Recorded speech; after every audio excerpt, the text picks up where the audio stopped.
성경 제목들을 보면 사람 이름으로 그 제목이 된 것들이 꽤 있기는 합니다만은 여성의 이름으로 제목이 된 것은 두 권밖에 없죠. 룻기하고 그리고 에스더서. 그 중에 이 이방 여인의 이름으로 성경 제목이 된 것은 룻기가 유일합니다. 또 남자로서 그 이방인 이름으로 신약에도 한 권이 있죠. 누가복음. 누가가 전해주는 예수님의 이야기. 그러니까 이방인이면서 여성으로 그 이름이 성경의 제목이 되었다. 그 참 대단한 일이 되겠죠.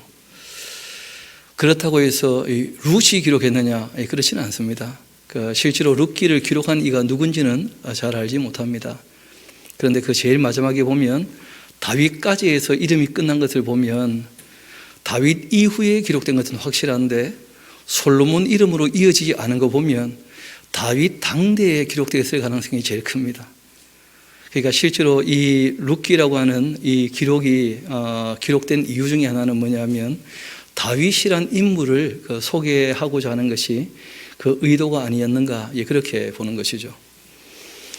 다윗 왕이 워낙 위대한 왕이었으니까 대체 그 집안에 어떤 일이 있었는가 이런 걸 찾아서 얘기하고자 하는 의도가 있었다는 것입니다.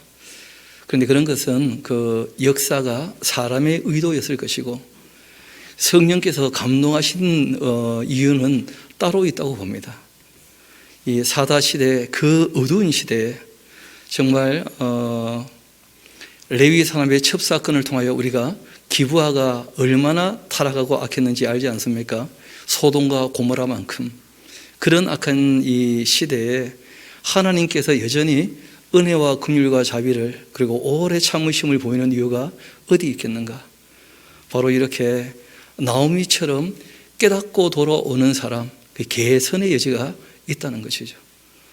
또 룻처럼 정말 이스라엘 나라가 제사장 나라에서 나라 역할을 잘 감당해서 하나님께 모든 나라가 돌아오기를 원하시니까 모압 여인 룻이 이방 여자였는데 주님 품에 안기는 일들이 있는 이상, 또 하나님께서 원래 율례와 법도를 주신 이유와 목적은 최소한의 법이었고 정말 사람이 하나님을 바르게 알아서 하나님이 우리를 사랑하시는 것처럼 사랑하며 살기를 원하셨던, 정말 이 사랑의 법을 따르는 보아스 같은 사람이 있는 이상 아직 그 역사를 끝낼 수가 없다는 것이죠.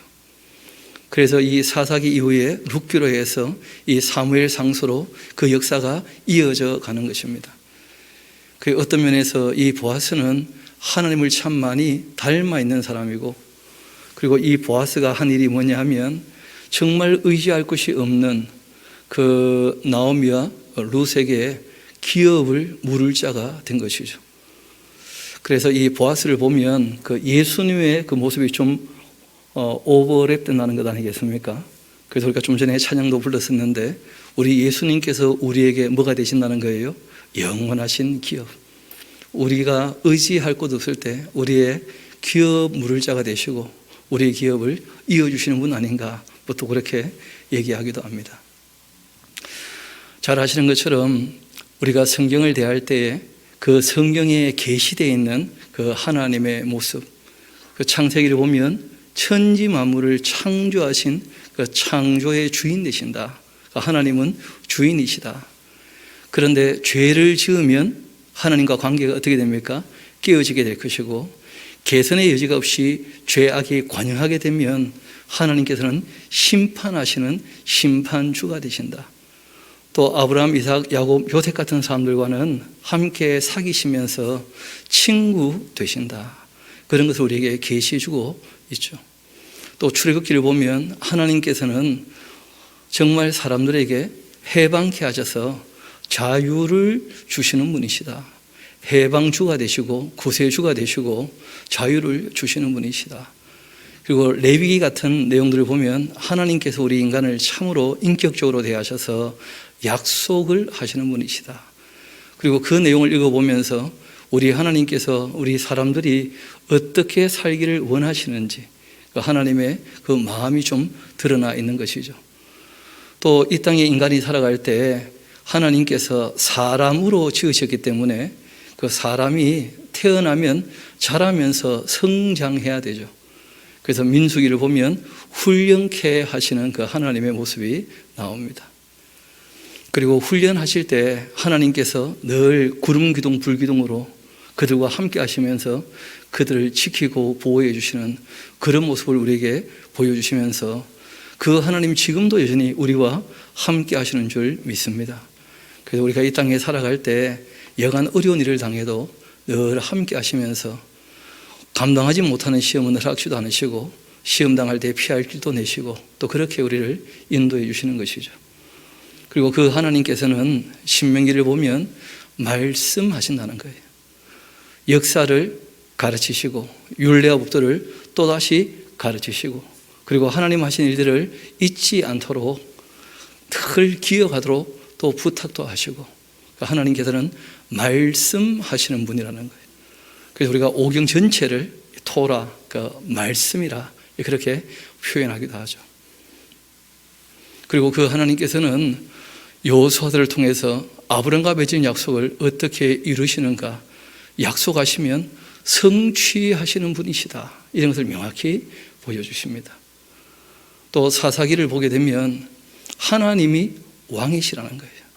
그 어두운 시대에 사람들이 갈 바를 알지 못해도 여전히 하나님께서 그들을 통치하시고 그들을 은혜 가운데 인도하시는 것이죠.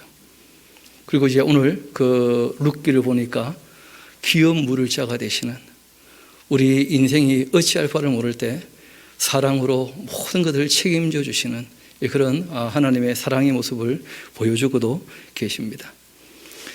또 주님 앞에 회개하고 돌아올 때 다 안아주시는 것이죠.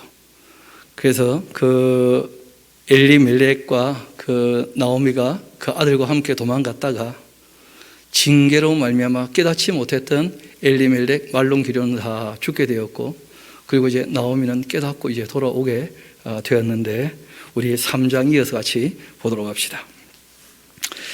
그 룻의 시어머니 나오미가 그 룻에게 한마디 합니다. 내 딸아, 내가 너를 위해서 안식할 곳을 구하여 너를 복되게 하여야 하지 않겠느냐. 이 보아스가 이 룻을 대하는 걸 딱 보면서 이 나이 많은 어르신이 머리가 회전이 빨리 된 거예요. 그 계산이 딱 끝났어요. 그리고는 보아스가 그런 정도의 관심을 가지고 대해주고 있다면 또 관계가 관계인지라 이 보아스 품에 안겨도 큰 문제가 없겠다, 보아스가 안아주고 다 책임져 주겠다, 그렇게 생각을 한 것입니다. 또 이 내용들을 보면 보아스란 인물이 나이는 많은데 장가를 못 갔는지 아니면 장가를 갔는데도 아기가 없는지, 아기가 없는 것은 확실했던 것 같아요. 그러니까 이 젊은 여자가 그 품에 안겨서 그 아기를 한 명 놓게 된다면 그 아이를 봐서라도 우리의 삶을 다 책임지지 않겠는가, 그런 생각들을 다 하게 된 것이죠. 그래서 이야기합니다. 너가 함께하던 하녀들을 둔 그 보아스는 우리의 친족이 아니더냐. 굉장히 가까운 입장이라는 거예요. 보라, 그가 오늘 밤에 타작마당에서 보리를 까불 텐데 그런즉 너는 목욕을 하고 기름 바르고 의복을 입고 그 타작마당에 내려가서 그 사람이 먹고 마시기를 다 하기까지는 그에게 보이지 말고 그 숨어 있다가 그가 이제 그 보리 그 타작을 다 하고 기분 좋아가지고 이제 그 노젓가리 옆에 그 누울 때 너는 그가 눕는 곳을 알아두었다가 들어가서 그의 그 발치 이불을 들고, 이 발치 이불은 어떤 이불이죠? 혹시 아십니까? 저도 도무지 모르겠어요.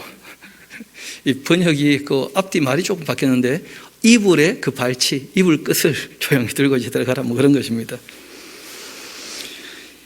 그리고 들고 거기 누워라. 그가 너희 할 일을 너희에게 알게 하겠다. 그 참 이 젊은 과부에게 남자 혼자 누워 있는 그 이불 밑으로 들어가라 한 거 아니겠습니까? 그렇게 했는데 룻이 또 시어머니에게 말합니다. 어머니의 말씀대로 내가 다 행하리이다 하면서 그 어머니의 그 며느리죠, 그렇죠? 둘이 짝짝먹기 잘 맞았어요. 그가 타작마당으로 내려가서 그 시어머니의 명령대로 다 그렇게 했는데 보아스가 먹고 마시고 마음이 즐거워가서 곡식 단 더미 끝에 누웠고 룻은 또 가만히 가서 그 이불에 발치를 들고 거기 조용히 누웠습니다. 밤중에 그 보아스가 뒤척거리다가 뭐가 이렇게 발밑에서 물컹하니까 깜짝 놀랐죠. 놀라가지고 몸을 돌이켜 보니까 한 여자가 자기 발치에 누워있는데 발끝에 얼마나 놀랐겠습니까? 너 누구냐 하면서. 실제로 이 여자가 어떻게 있었느냐 하면 풀 메이크업을 하고 거기 누워있었던 거 아니겠어요? 좀 캄캄한 밤에 여자가 그 화장을 하고 젊은 여자가 옛날 어른들이 그런 말씀 하시죠. 쥐 잡아 먹은 것처럼 이속 새빨갛게 해가지고 이 여자가 막 이히히 했으면 깜짝 놀라 기절했을 것 같아요.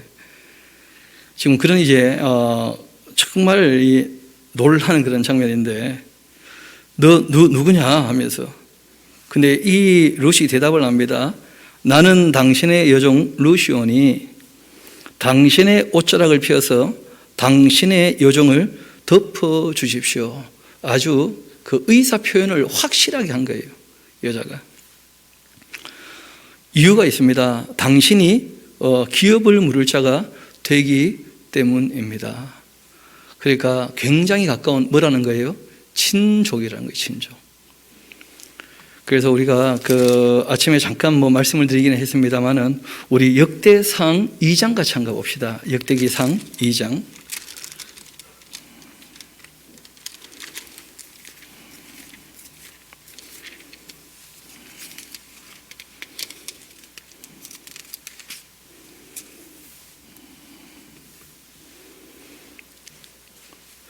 구절부터 제가 한번 읽어드리겠습니다.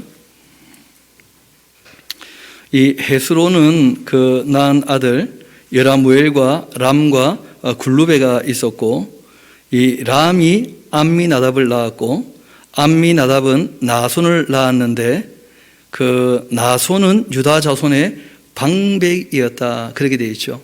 그런데 좀 줄을 쳐놓으십시오. 나손은 유다 그 자손의 방백 그 큰 지도자였다 그런 것입니다.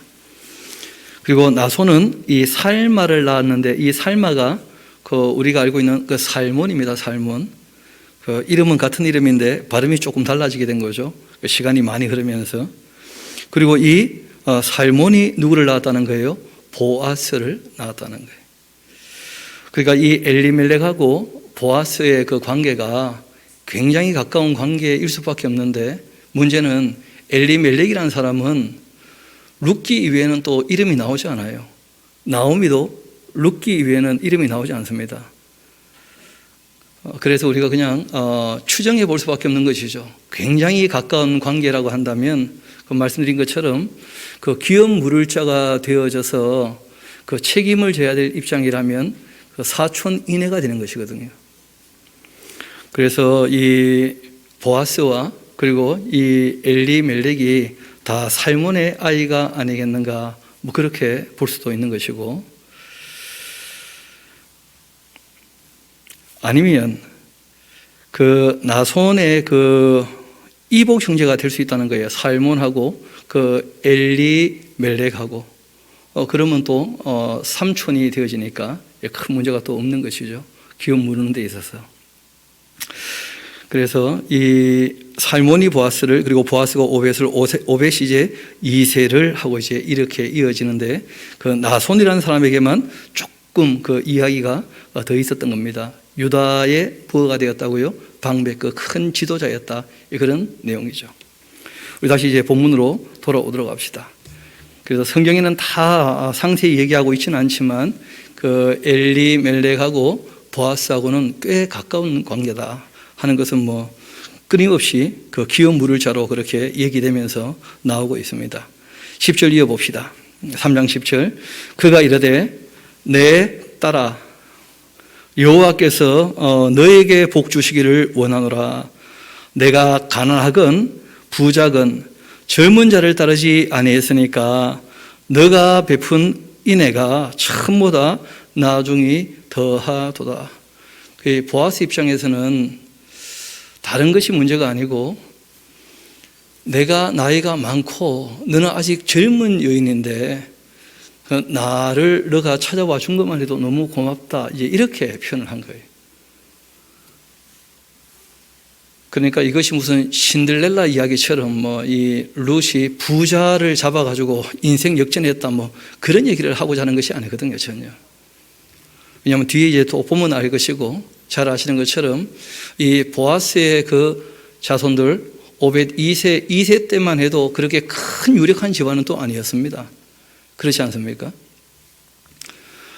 그래서 이 보아스가 너무 고마워합니다. 오히려 이 룻에게. 바꾸고 말하면 그 상대방의 입장을 충분히 배려해 주는 거예요. 아니 그 이불 밑에 들어온 여자라면 그 어떻게 생각했습니까? 그 정상적으로 보기 쉽지 않지 않습니까? 그런데 이 보아스라는 인물이 그 모든 것들을 감안하고는 뭐라고 이어서 이야기를 하느냐 하면, 그리고 이제 내 딸아 두려워하지 말라. 내가 너의 말대로 너에게 다 행할 것이다. 너가 현숙한 여자인 줄을 나의 그 성읍 백성이 다 알고 있다. 그 현숙한 여인 하면 우리는 보통 현명하고 정숙한 이런 말로 이제 다 이해를 하는데, 그 원래 하일이라고 하는 이 말의 의미는 조금 다릅니다. 이 성경에 이 현숙하다라고 하는 하일이란 말이 딱 2번 나와요. 아침에 말씀드렸던 잠언 31장 그 현숙한 여인에 대한 잠언 아닙니까? 그리고 이제 이 룻기 여기만 딱 현숙하다 하는 말이 나오는데, 원래 의미는 뭐냐면 힘이 있는, 일 잘하는, 능력 있는 그런 뜻이에요. 그러니까 너가 내 아내라도 얼마든지 너의 능력으로 살만한 여자일 텐데, 그런 정도의 의미를 갖고 있는 겁니다. 실제로 젊고 성실한 사람이니까 실제로는 얼마든지 삶의 길이 열려 있는 거 아니겠어요? 젊으니까 또 누가 봐도 너는 일 잘하고 누구나 착하게 탐내는 그런 여자일 텐데 어떻게 나에게 찾아왔는가? 그걸 오히려 이 보아스가 고마워하는 거예요. 나는 나이가 많고 너는 젊은데 하면서. 그런데 나오미 입장에서는 그 자기 남편이 다 팔아치우고 도망갔던 그 기업에 대해서 누군가는 그 기업을 물러줘야 되니까 그런 기대를 가지고 이제 들어갔던 모양인데, 이어봅시다. 너가 현숙한 여인인 줄을 나의 그 성읍 백성이 다 알고 있다. 참으로 나는 기업을 물을 자가 맞다. 그런데 기업 물을 자로서 나보다 더 가까운 사람이 있다는 거예요. 근데 많은 게 아닙니다. 기업을 물러야 되는 그 가까운 친척으로서는 딱 2밖에 없는 거예요. 앞선 사람 하나하고 보아스 다음에는 더 이상 없다는 거예요. 그러니까 굉장히 가까운 그 친족에 대한 이야기인 것이죠. 이 밤에 여기 머물러 있어라.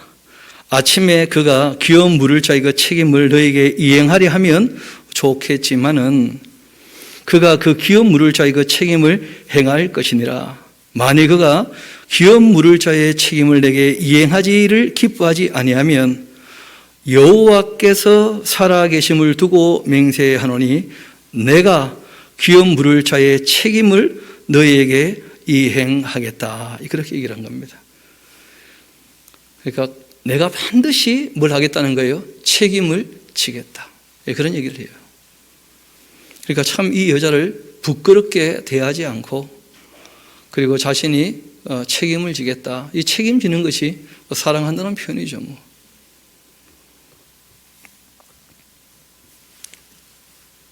이어 말합니다. 여호와께서 살아계심을 두고 맹세하노니 내가 기업 물을 자의 그 책임을 너에게 이행하겠다. 아침까지 여기 누워 있어라. 그 이유가 있습니다. 아직 밤이 깊지 않았는데 이 젊은 여자가 그 외간 남자 그 이불에 들어갔다가 나오면 그 소문도 어떻게 나겠어요? 그러니까 일은 다 그렇게 진행되겠지만 우리가 일의 모든 절차를 잘 밟아야 한다. 그럼 실제로 일은 다 될 수 있는데 그 절차를 밟아간다는 것은 굉장히 중요합니다. 보아스가 그런 정도의 마음이 다 있는 거예요. 그래서 자기 이불 밑에 들어온 여자를 손대지 않고 정말 깨끗하게 돌려보내게 됩니다. 그렇게 해서 룻이 새벽까지 그 발치에 누워 있다가 사람이 서로 알아보기 어려울 때 일어나게 됩니다. 보아스가 말하기를 여인이 타작마당에 들어온 것을 사람이 알지 못하여야 할 것이라 그렇게 했고, 그리고 또 보아스가 이르되 내 겉옷을 가져다가 그것을 펴서 잡으라 하매 그것을 펴서 잡으니까 보리를 6번 되어서 룻에게 주어주고 성읍으로 들어가게 됩니다. 그렇게 이제 룻이 시어머니에게 갔는데 그가 이르되 내 딸아 어떻게 되었느냐 하고 이제 물어봤다는 거예요. 아마 그러니까 그날 밤에 잠 못 자신 분들이 여러 분 계신 거죠. 그 보아스는 잠이 오겠습니까? 자기 발 밑에 젊은 여자가 누워 있는데. 또 룻은 룻대로 잠이 옵니까 안 옵니까? 잠 안 오죠. 제가 봤을 때 제일 잠을 못 주무신 분이 나오미 같아요. 궁금해 죽겠어 그냥. 대체 일이 어떻게 벌어지는지. 그 덕분에 저도 어제 잠을 잘 못 잤습니다. 너무 궁금해서.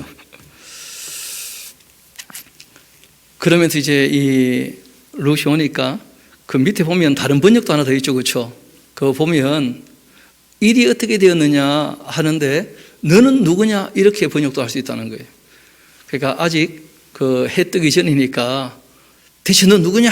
그럴 수 있었다는 것인데, 근데 뒤에 내용을 보면 지금 번역이 잘 되어 있습니다. 대체 일이 어떻게 되었냐 하면서 룻이 그 사람이 자기에게 한 것을 다 알려줍니다. 그리고는 이르되 그가 내게 이 보리를 6번 되어서 주며 이르기를 빈손으로 내 시어머니에게 가지 말라 그렇게 합디다. 참 이런 거 보면 보아스가 예절도 좀 하는 것이죠. 그 빈손으로 누구 찾아가지 않는 것, 뭐 그런 게 가장 기본이 될 터인데, 그 다시 이제 어머니에게 돌아갈 때 내가 책임지겠다는 것을 확실히 이제 알게 하려고 빈손으로 가지 않게 그렇게 했습니다. 이에 이제 시어머니가 말하죠. 내 딸아, 이 사건이 어떻게 될지를 알기까지는 앉아 있으라. 그리고 이 나오미도 보아스를 잘 압니다. 그 사람이 오늘 이 일을 성취하기 전에는 쉬지 않을 그럴 사람이다. 그러니까 엘리멜렉과 함께 도망가기 전에도 이미 보아스라는 인물을 잘 알고 있는 것이고 그분의 성품까지도 다 꿰뚫고 있어요. 이 나오미라는 분이. 그래서 보아스 같은 그런 분 같으면 우리하고 굉장히 가까운 사이인데 일을 앞에 두고 쉬지 않는 그런 분이다 하면서 조금 어떻게 될지 지켜보자 그런 얘기를 합니다. 그리고 이제 그 다음 날이었죠. 이 보아스가 성문에 올라가서 거기 앉아 있는데 마침 보아스가 말하던 기업 물을 자가 지나가는지라 이 보아스가 그에게 이르되 아무개여 이리로 와서 앉아라. 이 아무개하고 이제 이름이 된 이유가 있습니다. 왜냐하면 이 사람이 좀 부끄러운 일을 당하게 됐거든요. 그러니까 참 배려를 한 거예요. 부끄러운 일을 당할 사람 이름은 일부러 밝히지 않는 겁니다. 아무개여 하면서. 이런 거 보면 보아스도 보아스이지만 이 룻기를 기록하신 그 기자도 굉장히 배려심이 많으신 분이에요. 보아스 이야기를 쓰면서 배웠는지 참 부끄러운 일 당할 만한 사람에게 그 이름을 일부러 밝히지 않는 아무개여 하면서. 그 아무개여 하는 게 성경에 잘 나오는 편이 아니거든요. 아무개. 이리 와서 앉아라 하니 그가 와서 앉습니다. 그때 보아스가 그 성읍장로 10명을 청하여 이르되 당신들은 여기 앉으라 그렇게 하니 그들이 앉습니다. 그때 이 보아스가 그 기업 물을 자에게 이르되 모압 지방에서 돌아온 나오미가 우리 형제 이렇게 얘기하는 거예요. 그러니까 지금 이 사람에게도 뭐가 되고요? 형제가 되고 아무개에게도 나에게도 뭐가 된다는 거예요? 형제가 된다는 거예요. 이때 이 아르라고 하는 말은 보통 그 친형제나 이복 형제 정도의 관계. 그럴 때 이제 주로 쓰는 말이고, 뭐 넓게 쓰는 경우도 있습니다만은 실제로는 굉장히 가까운 데에 쓰는 그런 표현입니다. 그러니까 이 두 사람만이 그 엘리멜렉과 굉장히 친밀한 관계에 있는 그런 입장이라는 거예요. 우리 형제 그 엘리멜렉의 소유지를 팔려 함으로 내가 여기 앉은 이들과 내 백성의 그 장로들 앞에서 그것을 사라고 너에게 말하여 알게 하려 하여노라. 만일 너가 물으려면 물으려니와 만일 너가 물으지 아니하려거든 나에게 고하여 알게 하라. 너 다음은 나고 나 외에는 그 기업 물을 자가 없다 하면서 그렇게 하니 그가 이르되 내가 물으리라 그렇게 얘기를 했다는 거예요. 그래서 아침에 우리가 이런 내용들 때문에 레위기 25장 25절하고 그리고 이제 신명기 25장 내용을 함께 잠깐 살폈던 것이었었죠. 그렇죠? 거기 보면 일단은 계대 결혼법, 동생이 이제 형이 죽었을 때 악이 없이 죽고 말면 그 형수에게 악의 씨를 넣어주는 그 책임이 있다는 거예요. 근데 실제로는 이제 그 당시 그런 책임이 있는 이유가 그 여자에게 생명을 보존해주고 그리고 이제 이스라엘 백성들에게는 땅을 다 나눠주지 않습니까? 기업이 있지 않습니까? 그러니까 그 여자가 그 기업을 이어받게 하려고 이제 그 악의 씨를 하나 넣어주게 되는 그런 법이 있었던 것이거든요. 근데 레위기를 보면 그 의무를 가진 사람들은 친형제인데 실제로 이제 그 의무를 지는 것 정도까지는 아니지만 좀 책임 있게 그렇게 관계를 맺어야 되는 사람들은 그 친족 중에서 좀 전에 말씀드렸던 한 사촌 이내쯤 되어지면 그렇게 해야 될 입장이 되는 것이죠. 이어봅시다. 4절 다시 봅시다. 내가 여기 앉은 이들과 내 백성의 그 장로들 앞에서 그것들을 사라고 너에게 말하여 알게 하려 하여노라. 만일 너가 물으려면 물으려니와 만일 너가 물으지 아니하려거든 내게 고하여 알게 하라. 너의 다음은 나이고 그 외에는 물을 자가 없느니라. 그렇게 하니 그가 이르되 내가 물을 거다 하고 선뜻 얘기를 하는 거예요. 보아스 입장에서는 그 사람이 물으면 큰일 나죠. 자기가 물러야 되는데. 그래서 보아스가 한마디 합니다.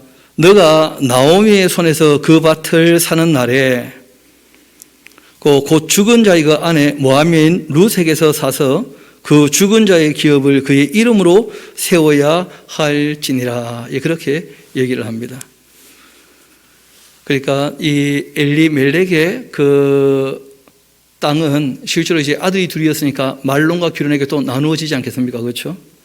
그러니까 이제 그 말론의 것은 그 룻의 것으로 그리고 이제 또 남아있는 것은 여전히 누구 겁니까? 나오미의 것. 그렇게 될 수가 있겠죠. 그래서 나오미의 손에서 그 밭을 사는 날 곧 죽은 자의 아내 모압 여인 룻에게서 사야 하고 그 죽은 자의 기업을 그 이름으로 세워줘야 할 것이다. 그렇게 했더니 그 기업 물을 자가 말합니다. 나는 내 기업에 손해가 있을까 해서 나는 명의만 빌려주면 되는 줄 알았는데 그게 아니고 그 집안을 세워야 되는 그런 일이라면 나에게 손해가 될 것 같다.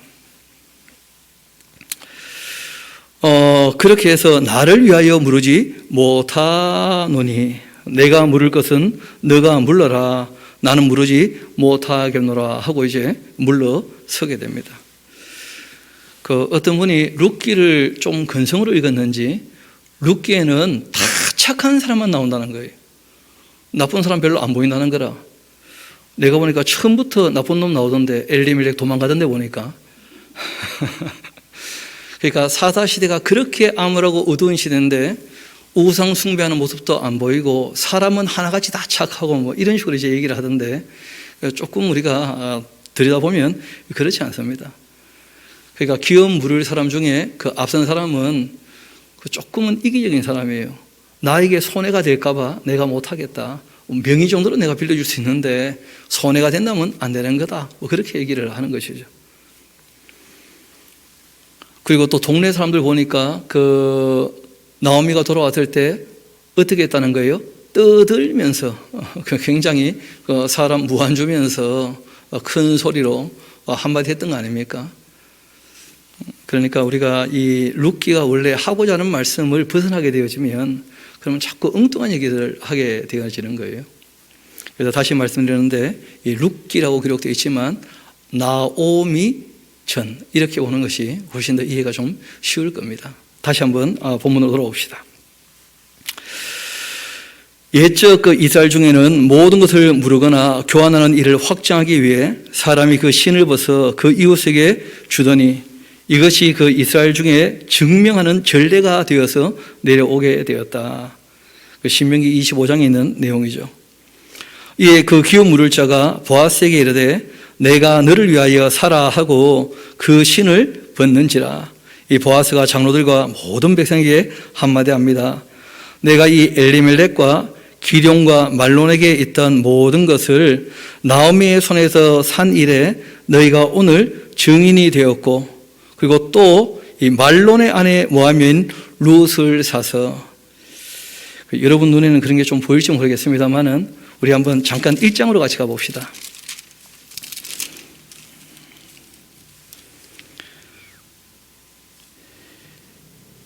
1장으로 가면 그 5절에 기럐과 말론 되어 있습니까? 말론과 기럐 되어 있습니까? 말론과 기럐 되어 있죠. 또 2절 같이 가봅시다. 2절 보면 그 엘리멜렉과 나오미의 두 아들의 이름이 기럐과 말론입니까? 말론과 기럐입니까? 그러니까 말론이 이게 첫째예요, 첫째. 말론과 기럐 이렇게 쭉 얘기하다가 그 여기 와서 기럐과 말론 이렇게 앞뒤 순서를 바꾼 이유가 있습니다. 왜냐하면 기럐에 대한 얘기를 하려고 하는 것이 아니고 누구 얘기를 하려고 하는 거예요?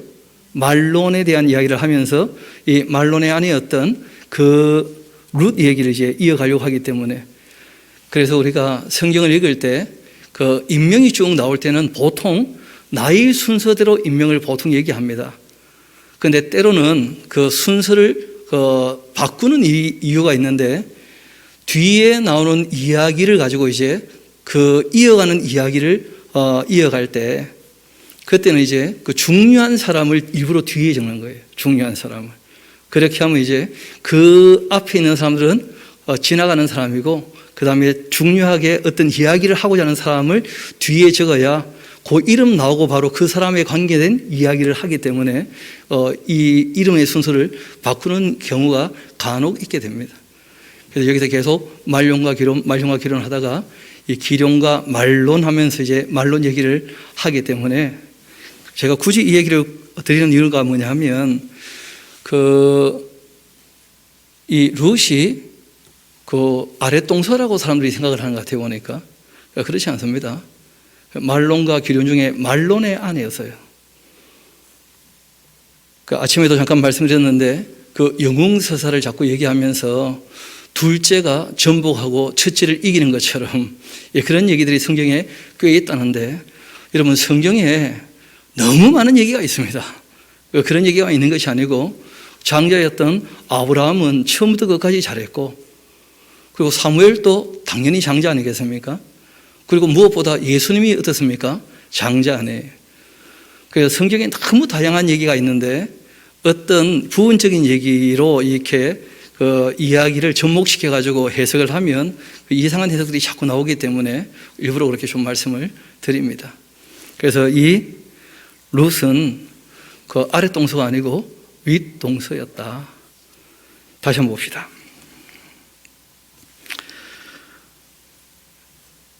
10절입니다.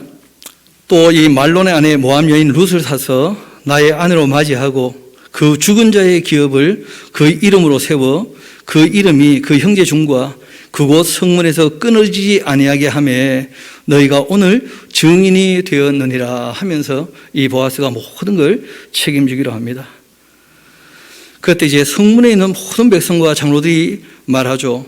우리가 증인이 되나니 여호와께서 너희의 집에 들어가는 여인으로 이스라엘 집을 세웠던 이 라헬과 레아 두 사람과 같게 하시고 또 너가 에브랏에서 유력하고 베들레헴에서 유명하게 하시기를 원하며 여호와께서 이 젊은 여자로 말미암아 너에게 상속자를 주사 너의 집이 다말이 유다에게서 낳아준 베레스의 집과 같이 하시기를 원하노라. 이렇게 이제 얘기를 했다는 것인데, 여러분 잘 아시는 것처럼 야곱이라는 사람은 몇 살에 집을 나가게 됩니까?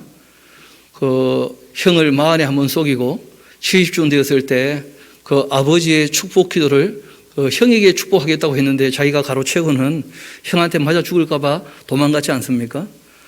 그리고 이제 외삼촌 라반을 만나서 그 라반의 딸들과 결혼하게 될 텐데 당연히 야곱은 나이가 몇 살이 되었고요?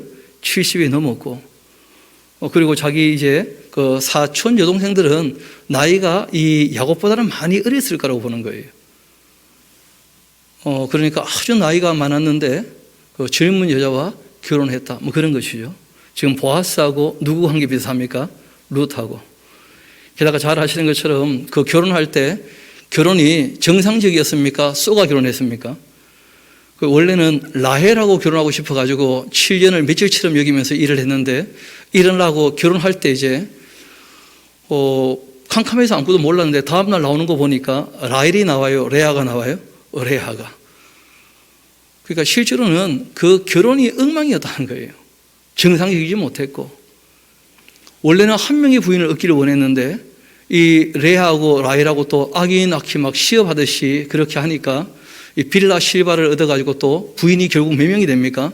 4명이 되었는데 그러니까 사람들에게는 여러 가지 문제가 있었고 실수가 있었는데 실제로 세월이 흐르고 난 다음에 보니까 그렇게 해서 이스라엘의 12지파가 되었다는 거예요. 12지파가.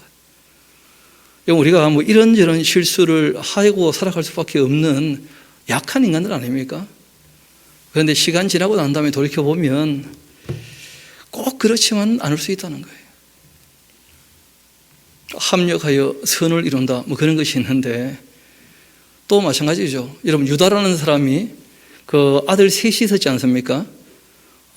그런데 엘이라고 하는 첫째가 다말하고 결혼해서 죽었고 그 계대 결혼법을 해야 되는데 오난이 또 그 악을 행해가지고 오난 죽어버리고 막내 셀라를 또 안 주는 바람에 다말을 집으로 보냈었는데 이 다말이 또 자기 시아버지지 않습니까? 그 유다를 또 속여가지고는 유다의 씨를 받아가지고 쌍둥이를 낳았다는 거예요. 베레스와 세라를. 그래서 이제 이 유다 지파가 또 이어지게 되거든요.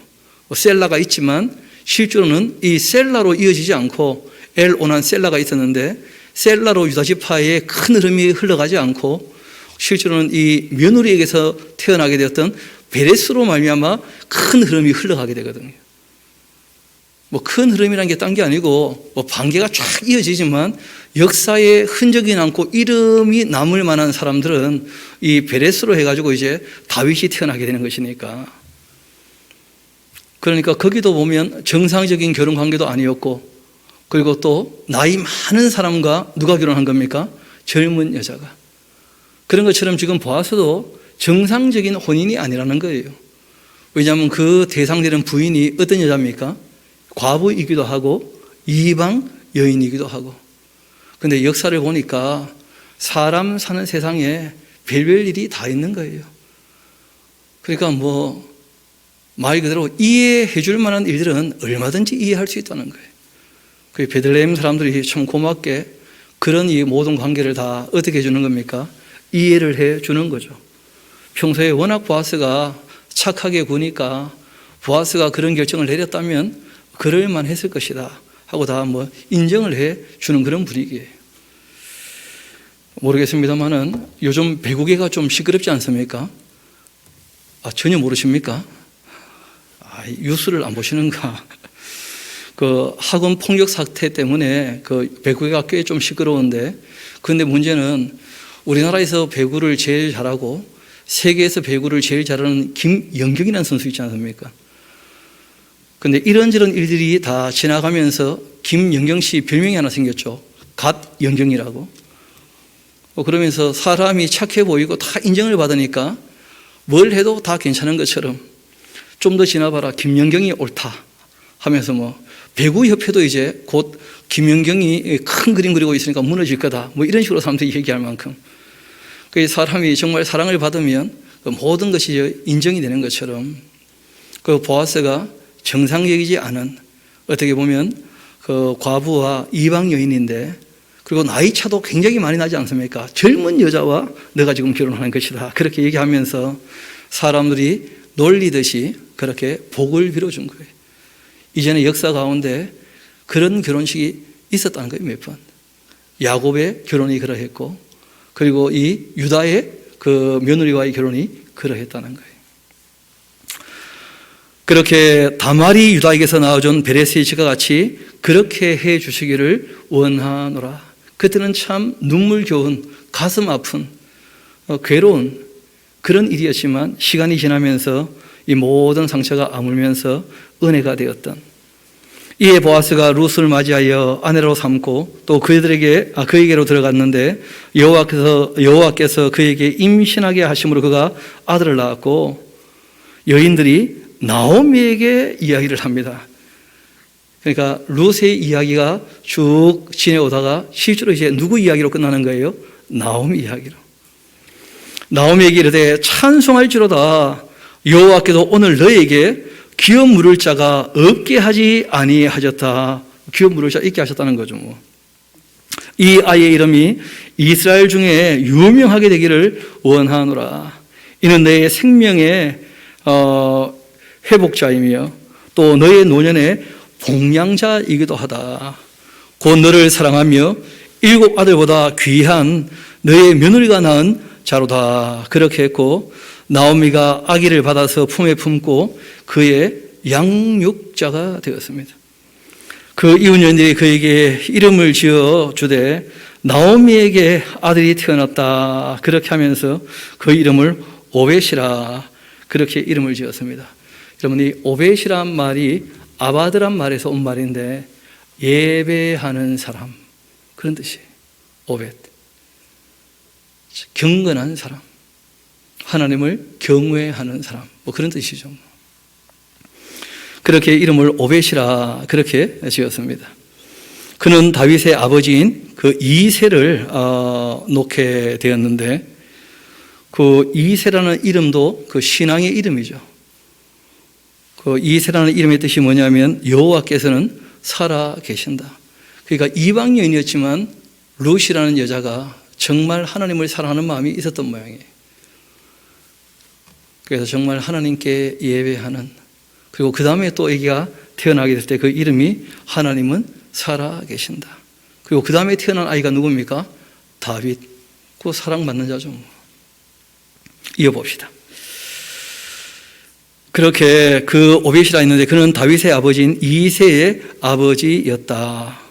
베레스의 계보는 이러하니라. 그 베레스의 아버지는 유다죠. 유다 베레스. 그 베레스는 헤스론을 낳았고, 헤스론은 람을 낳았고, 람은 암미나답을 낳았고, 암미나답은 나손을 낳았고, 나손은 살몬을 낳았고, 살몬이 보아스를 낳았고, 이 보아스는 오벳을 낳았고, 오벳은 이스를 낳았고, 이세는 다윗 왕을 낳았다. 그렇게 되어 있는데, 여기서 낳았다 할 때는 바로 그 다음 대라는 뜻은 아니라는 거예요.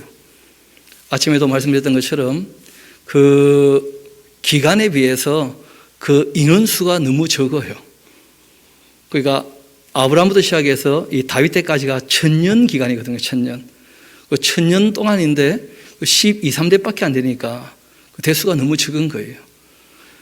보통 30년을 한 대수라 그래도 그 30대가 넘어가야 되거든요. 40년을 한 대라 그래도 40의 아기를 놓고 40의 아기를 놓고 이렇게 이어졌다 해도 25대는 넘어야 되거든요. 그러니까 이 대수가 그 1000년에 비해서는 너무 짧다. 그래서 이제 아침에 말씀을 드렸죠. 성경이 얘기하고자 하는 그 요지를 우리가 바르게 알 필요가 있고, 그 출애굽하기 전 애굽에서의 그 인명은 족보가 다 기록되지 않은 것처럼 보인다는 거예요.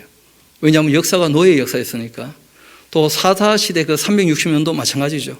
그 역사는 암울한 이 종교 암흑기였고 또 지파 자치였기 때문에 그 족보가 온전히 남아있지 않았을 거라는 거예요. 사료 자체가. 그래서 이런 것들을 열심히 연구해 봤는데 답이 없는 거예요. 왜냐하면 그 자료를 다 찾지를 못하니까. 제가 그랬다는 게 아니고 바울이 그랬다니, 바울이. 성령님의 감동으로 기록을 했다 해도 없는 자료를 만들어 쓸 수는 없잖아요. 그렇죠? 그래서 그 우리가 한번 디도서 3장 한번 같이 가봅시다. 거기 바울이 무슨 얘기를 하고 있는지. 디도서 3장.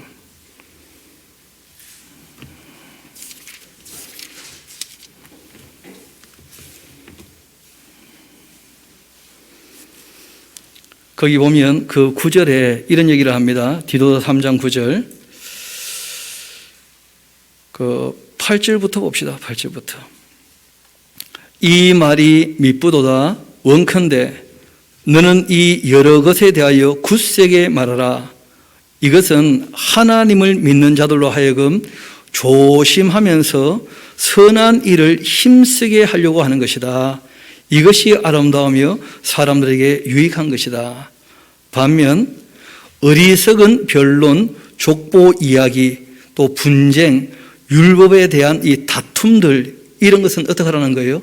피하라. 그렇게 얘기를 한 거예요. 하나님께서 하라고 하신 대로 자기 역량에 맞게 자기 삶에 적용하면서 살면 될 텐데, 그것을 가지고 내가 더 잘한다, 네가 더 잘한다, 그 싸우는 거 별로 의미가 없다는 거죠. 그리고 또 이 족보라고 하는 것은 그 말씀드렸던 것처럼 애굽에 있었을 때와 그리고 이제 사사시대 그 족보는 명료하지 않기 때문에 그것 가지고 다투어도 답이 없다는 거예요. 이것은 무익한 것이고 헛된 것이다 하고 이제 말씀하십니다. 또 우리 한 곳 더 가봅시다. 디모데전서 우리 1장 같이 한번 가봅시다. 이 바울이 아들처럼 여기는 디모데에게 이런 권고를 합니다. 1장 3절 같이 한번 가볼까요?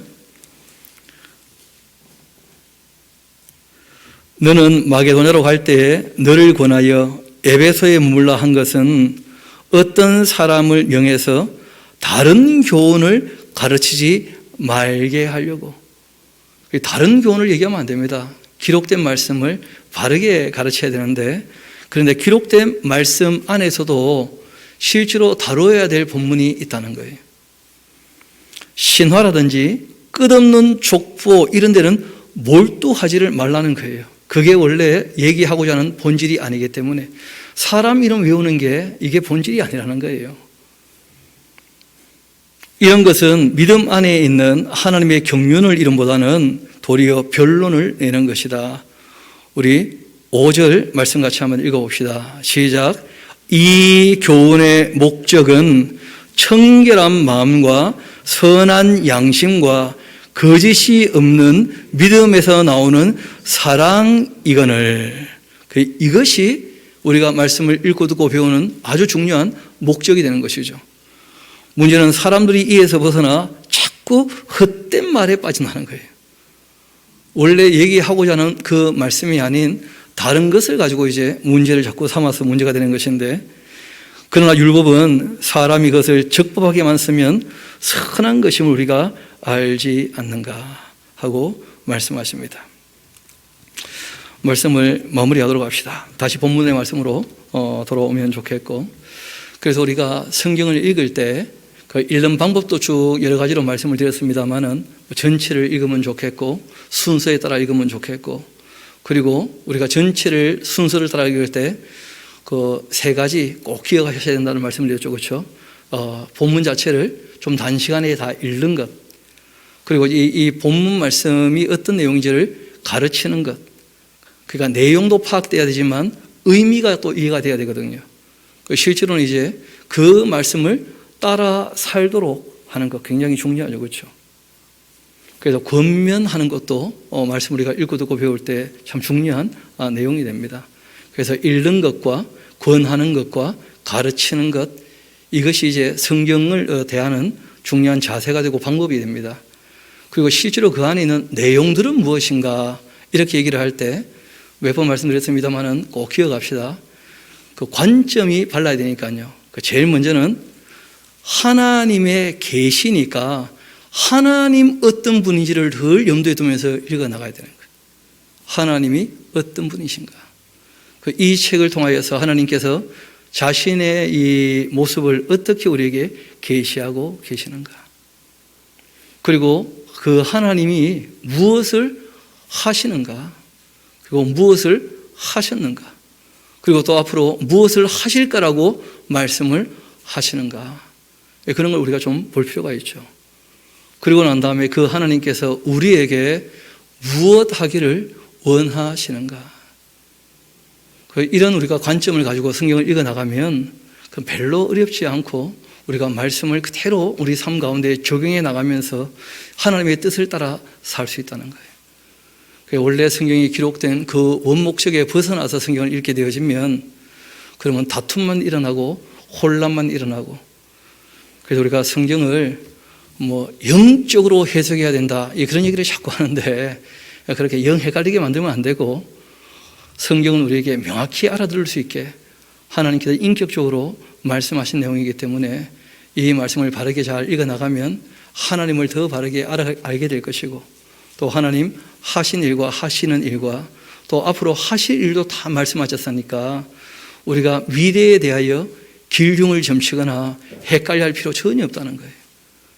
명확히 하나님께서 앞으로 될 일을 다 말씀하셨고, 그리고 그 말씀 앞에 우리에게 부탁하신 게 있죠. 두려워하거나 염려하지 말라는 거예요. 그리고 하나님께서 우리에게 명확히 보여주신 그 하나님의 율례와 법도를 쫓아서 참되게 선하게 의롭게 그렇게 아름답게 살아가라 우리에게 끊임없이 권하고 계시고, 또 그러한 하나님의 사람들을 위하여 하나님께서 죄를 사하시고 부활의 소망을 보이시며 마지막 납할 때 부활케 하시는 일들은 다 하나님께서 알아서 하실 겁니다. 그래서 하나님 어느 한 사람도 억울하게 대하지 아니하실 것이니까 우리가 정말 그 하나님을 신뢰하면서 우리가 주님을 알아가는 대로 주님을 바르게 섬기고 주의 말씀을 따르는 저와 여러분 되기를 소망합니다. 우리 함께 기도하도록 하시겠습니다. 아버지 하나님, 참 감사합니다.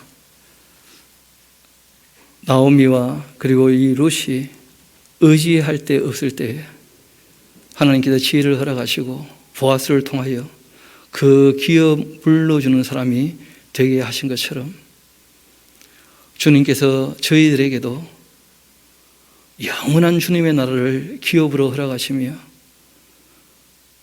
또한 우리의 신랑이 되신다 그렇게 말씀하시고 친구 된다 그렇게 말씀하시며 또한 하나님께서 우리 아버지가 되심에 다시 한번 감사를 드립니다. 성경을 통하여 우리에게 보여주시는 하나님 모습을 우리가 바르게 알고 우리가 주님을 정말 경외함으로 섬기며 사랑함으로 그 말씀을 따르며 우리가 주님 안에 주님이 우리 안에 가는 것을 늘 경험하게 하여 주옵소서. 우리 속에 있는 악한 것들 늘 주님께서 씻어주시고 우리로 시험에 들지 않도록 지켜주시기를 소망합니다. 모든 것을 주님께 의탁합니다. 감사드리며 우리 구주가 되시는 예수님 이름으로 기도합니다. 아멘.